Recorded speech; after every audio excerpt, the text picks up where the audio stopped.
¿Es feminicidio o femicidio? Ustedes saben bien que se ha armado una discusión semántica a raíz de esto.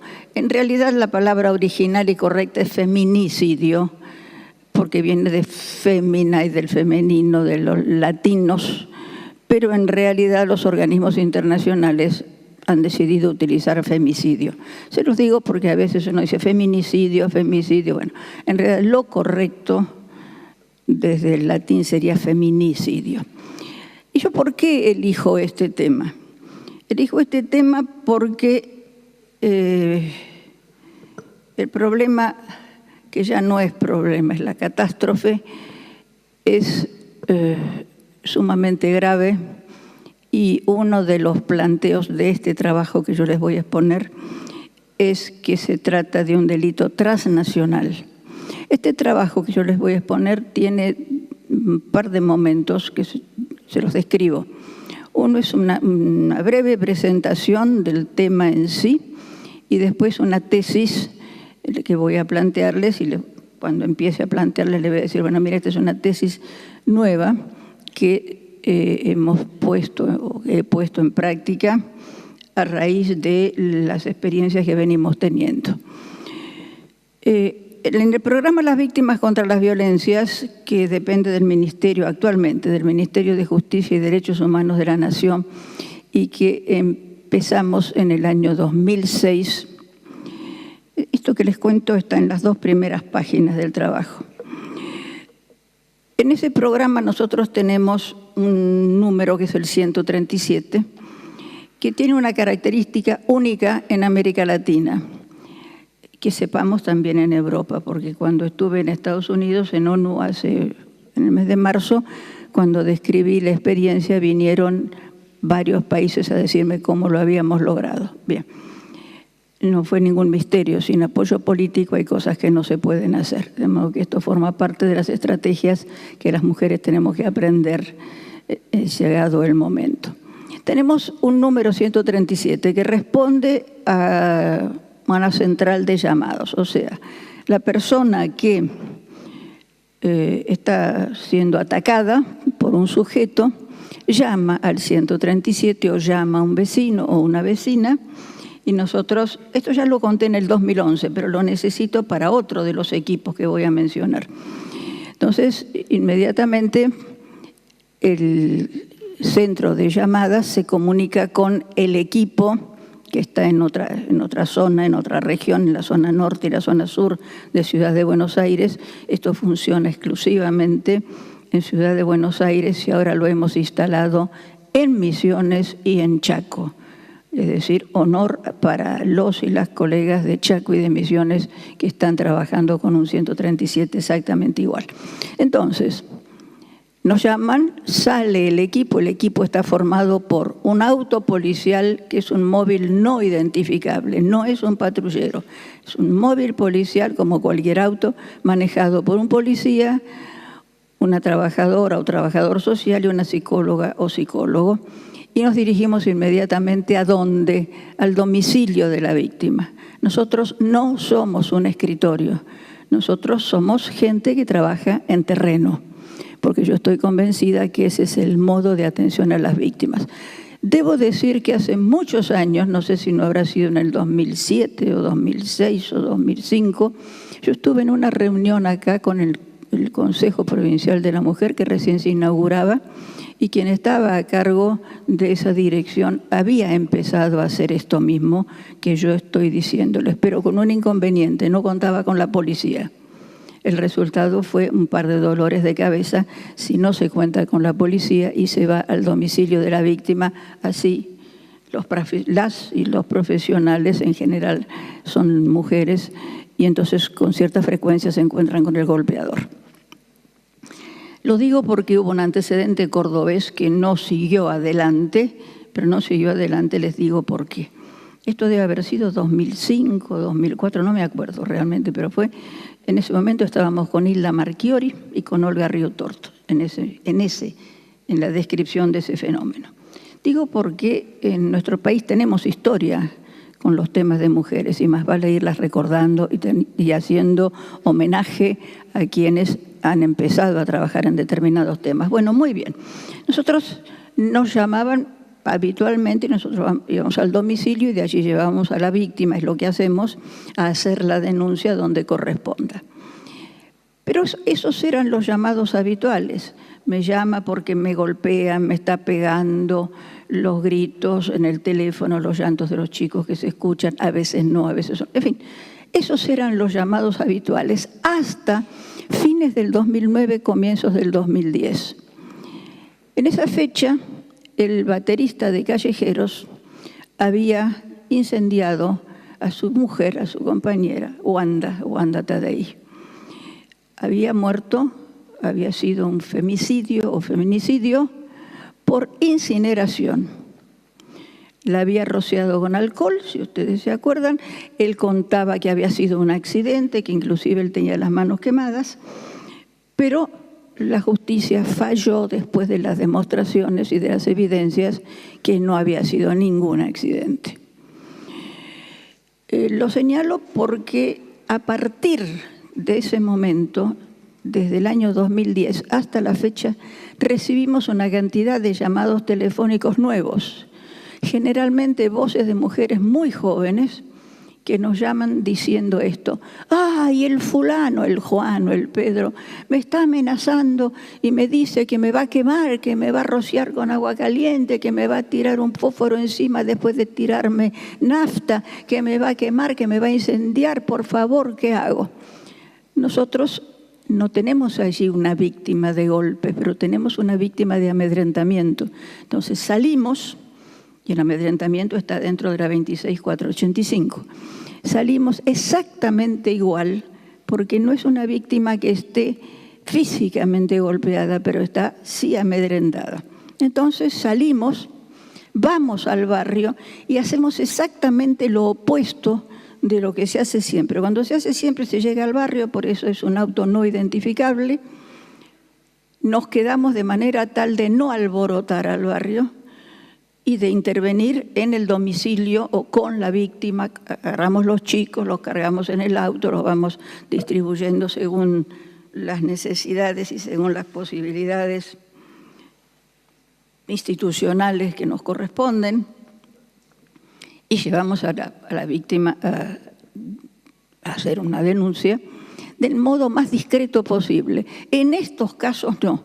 Nos plantamos en el barrio y lo que hacemos es que el barrio se entere que hay una muchacha, por eso dije que son generalmente jóvenes, la evidencia nos muestra esto, que hay alguien que está amenazándola, pero amenazándola de muerte, y amenazándola de muerte de la manera más cruel posible, porque no es lo mismo morir de un balazo que morir en medio de una agonía espantosa mediante el fuego.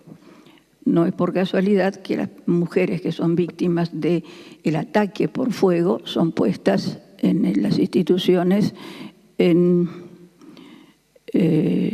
estado de coma terapéutico para no sufrir los espantosos dolores. Esto el atacante lo sabe perfectamente. Por eso elige este sistema. Y yo inicio contándoles esto porque lo que sigue es una parte del planteo, no es la tesis central, pero es una parte del planteo, y es que tomando cronológicamente los femicidios o feminicidios, hay un antes del que ahora podemos hablar, que es la amenaza, y la amenaza la tenemos registrada e informatizada. Es decir, esto ya deja de ser algo que sucede, o sea, la muerte de la mujer, para hacer el adelanto, el aviso. Este aviso se puede hacer, y lo tenemos, por eso digo, informatizado, en un grupo humano, en el programa Las Víctimas contra las Violencias, porque estamos trabajando del modo que estamos trabajando. Pero esto mismo se puede hacer en cualquier parte cuando la víctima, la víctima de amedrentamiento, empiece a atreverse a ir a colocar la denuncia en el lugar correspondiente. La denuncia, la exposición o la advertencia. No voy a entrar en esta discusión porque es una discusión jurídica. Lo que nosotros tenemos es un llamado de auxilio, y ese llamado de auxilio nosotros sí lo transformamos en denuncia. Es decir, porque hacemos presente este llamado de la víctima ante el juzgado o ante quien sea necesario. ¿Pero por qué? Porque somos un equipo que vamos a buscar a la víctima, que no estamos sentadas esperando que la víctima venga a buscarnos, como es lo que se hace habitualmente, porque realmente no hay otros modos para hacerlo. En fin, otros modos habría si se consiguiera, si se pudiera contar con la policía, porque entonces no hay más alternativa que recibir la denuncia de la víctima o el llamado detrás del escritorio. Por eso este trabajo se llama feminicidio, antes y después. El antes es este que les estoy contando a ustedes y que yo todavía no escuché descrito en ningún congreso y en ninguna jornada. Y es lógico que no lo haya escuchado porque no hay mucha gente que lo tenga, no solo conceptualizado es fácil, porque se habla de las amenazas, que lo tenga ya informatizado, no en forma de estadística rigurosa, porque hasta que lo informaticemos nos lleva un tiempo. Pero esto lleva desde el año, fines del 2009 hasta la fecha actual. No es que nos llamen 500 personas por día por esto, no. Lo que digo es que han aparecido estos llamados en los últimos años como no sucedía antes. Bien. Este fenómeno, que es el que hemos podido registrar, cronológicamente está inspirado en un modelo, vamos a usar bien las dos palabras, está inspirado en un modelo que constituyó un fenómeno mediático. El fenómeno mediático que fue el del sujeto, el de atacante y homicida de Wanda Tadei, que adquirió particular efecto en los medios porque hasta que se demostró, hasta que se consiguió que la prueba fuera evidente, el sujeto estaba libre, entonces venía asociado con el fenómeno de impunidad. Es decir, hubo mucha gente que pensó que no iba a ir preso, ¿no? Estuvo libre durante mucho tiempo y hubo mucha gente que salió a defenderlo, sobre todo todos los chicos rockeros que formaban parte de los fanáticos de esta banda. Que este fue un fenómeno muy particular porque fue un homicida sumamente defendido, sigue siendo defendido, a pesar que ya está sentenciado claramente, porque claro, es el movimiento de rock que acompañaba a esta banda. Pero este es un fenómeno que les digo, y ya estoy desordenando totalmente las páginas que escribí, pero no importa. Esto lo hago siempre. Todo el mundo está acostumbrado que después vuelvo para atrás. Entonces, el fenómeno de defensa del homicida, supongo que se produce en todos los países. En el nuestro adquirió su acmé, su punto estridente, con el famoso odontólogo, ¿se acuerdan? El asesino serial Barreda. Bien, yo tengo un trabajo que es el que leí en el Congreso Internacional de Costa Rica, que no quise repetirlo acá, porque a un congreso no se va a repetir las cosas, sino llevar temas nuevos. Bueno, Barreda tiene una estampita, ustedes saben eso, ¿no? Sí, ¿no? Ah, no me hagan contestar a mí sola, contéstenme ustedes también. Claro, está bien.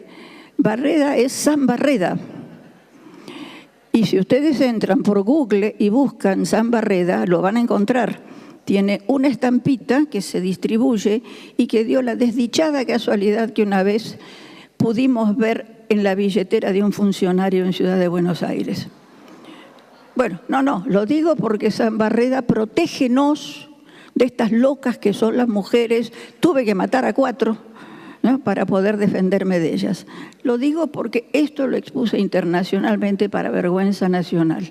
Y búsquenlo en Google, San Barreda, allí lo tienen. Con una tijera de podar, por el asunto de podar la vid, ¿se acuerdan? Y la escopeta que le había regalado la suegra. Bueno, esto lo hacemos nosotras y nosotros, porque hay colegas, hay mujeres y hay argentinas que se ríen del tema. Es decir, porque nos causa risa, nos causa admiración, pero no llegamos a enfurecernos e indignarnos como tendríamos que hacerlo. Entonces, dejando a este Barreda de lado, se produce con el asesino de Wanda Tadei un fenómeno que, dado su condición de músico popular, es lo que René Girard bautizó con el nombre de mimesis, que es una forma de imitación. Se produce una inspiración, o sea, los sujetos actuales, los femicidas, se inspiran en otros feminicidios, no importa, en Ciudad Juárez, en México, se inspirarán en otros, y después copian, imitan. Ese fenómeno se llama mimesis, pero es en este caso nuestro una mimesis de apropiación, porque se inspiran en el homicida que adquirió renombre en la comunidad. Los homicidios por incineración tenemos que diferenciarlos de aquellos en los cuales la mujer fue víctima de un homicidio cualquiera y posteriormente su cadáver fue quemado. Este es otro fenómeno, pero es también una forma de violencia sobre el cuerpo. La ausencia de estadísticas oficiales desemboca en la recolección de datos mediante las hemerotecas. Esto ya sabemos que es uno de los modos que tenemos, que es un modo incompleto, pero ya lo acaba de contar la colega Sandra Chaer, 255 casos de femicidio en el 2012 y 282 en el 2011, pero que es lo interesante, que 31 de ellas habían presentado previamente denuncia por violencia familiar. Acá es donde hacemos agua, por no decir que nos hundimos, ¿no? Es decir, acá las estrategias, las políticas públicas no llegan, no están llegando por lo menos como debieran llegar. Al mismo tiempo, hay un dato que tenemos, que podemos manejar quienes trabajamos en la función pública, y es que si recurrimos a la policía buscando estos datos, lo cual es como un parto seco, ¿no? Es decir, larguísimo, interminable, papeles, bueno. Pero esto se configura con los datos que por una parte recibe la policía y por otra parte lo que pasa en los juzgados. Porque en los juzgados recién ahora está ingresando la muerte por femicidio, después de la ley, desde el 2012.